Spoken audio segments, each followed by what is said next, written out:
Once upon a time during the Warring States period, there was a man named Feng who lived in the state of Qi. He was poor, had no stable job, and little hope for the future. So he decided to go to the palace of Duke Meng, a wealthy and powerful lord. A friend of Feng worked in the palace, and he hoped to use that connection to find a position there. His friend introduced Feng to the Duke. When the Duke asked, "Does this man have any special talents?" the friend honestly replied, "Your Grace, he has no remarkable skills." The Duke still wanted to find a reason to keep Feng, so he continued, "Then does he have any useful abilities?" Feng's friend remained truthful and said, "None at all." The Duke found this honesty amusing and laughed. "Very well, let him stay. Give him food and a place to sleep." And so, Feng became one of the thousands of servants in the Duke's household, men without clear duties, who simply lived under the Lord's patronage.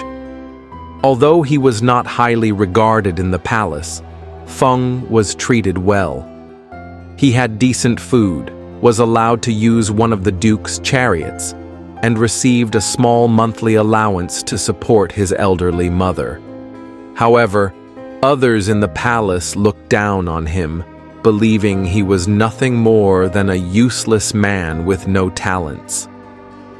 One day, Duke Meng posted a public notice seeking a volunteer for an important task. He wanted to recover debts from a distant region called Zhu. The people of Zhu had borrowed money from the Duke's estate years ago, but had yet to repay it. This task required someone meticulous in bookkeeping and trustworthy enough to handle financial matters. To everyone's surprise, Feng was the first to step forward. The Duke looked at him with curiosity and asked, "Do you truly wish to go?" Feng respectfully bowed and said, "Your Grace, I am willing to carry out this duty." The Duke nodded. "Good. I have been too busy with matters of state to handle this personally. Go to Zhu and collect the debts on my behalf." Feng accepted the assignment and began preparing. He gathered the loan records and took a small group of guards to ensure his safety during the journey. Before setting out, Feng asked the Duke, "Your Grace, after I collect the money, what would you like me to purchase and bring back for you?" The Duke thought for a moment and replied, "Look around my palace. Whatever you see that I need but do not have, buy it for me." Feng bowed deeply, then set off for Zhu.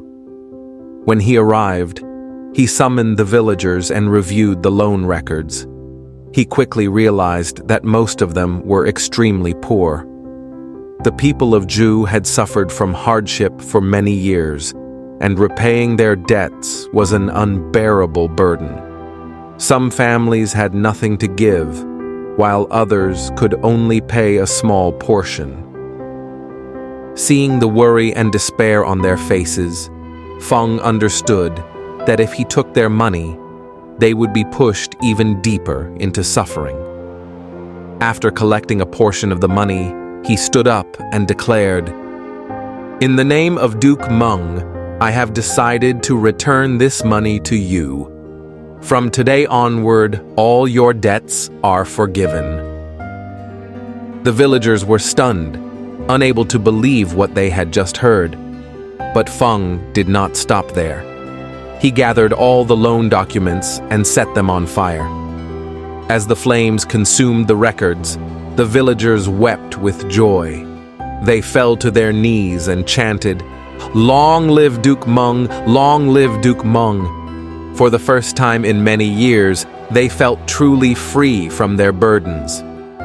Feng returned to the palace and reported to the Duke. The Duke was surprised to see him back so soon. "Have you collected all the money already?" Feng bowed and replied, "Your Grace, I was able to collect a portion." "Good. What did you purchase for me?" the Duke asked. Feng calmly replied, "Your Grace, I looked around your palace. I saw your treasury full of gold and jewels, your stables filled with strong horses, and your harem overflowing with beautiful concubines. But the one thing you lacked was virtue. So I purchased virtue for you." The Duke was stunned and asked angrily, "What do you mean by that?" Feng patiently explained, "Your Grace, instead of treating the people of Zhu as a father would his children, you sought only to collect debts from them. I saw their suffering, so I falsely claimed to be acting under your orders and forgave their debts. As a result, they now revere you as a saint. That is the virtue I purchased for you." The Duke was displeased to hear this. Although he was wealthy and did not urgently need the money, losing the expected repayment annoyed him. He waved his hand and said, "Fine. I do not wish to discuss this matter any further." A year later, Duke Meng fell into grave danger. In a power struggle at the royal court, he lost the king's favor, and his enemies were now free to move against him. With no one left to protect him, he feared that his entire family would be wiped out. At this desperate moment, Feng once again stepped forward and offered to help. He gathered a group of loyal guards, secretly arranged an escape plan, and escorted the Duke and his family out of the palace. Together, they fled toward the remote region of Zhu. As they approached, an astonishing sight awaited them. Hundreds of villagers stood on both sides of the road, waiting to welcome the Duke. Men, women, the elderly, and children all cheered as he arrived.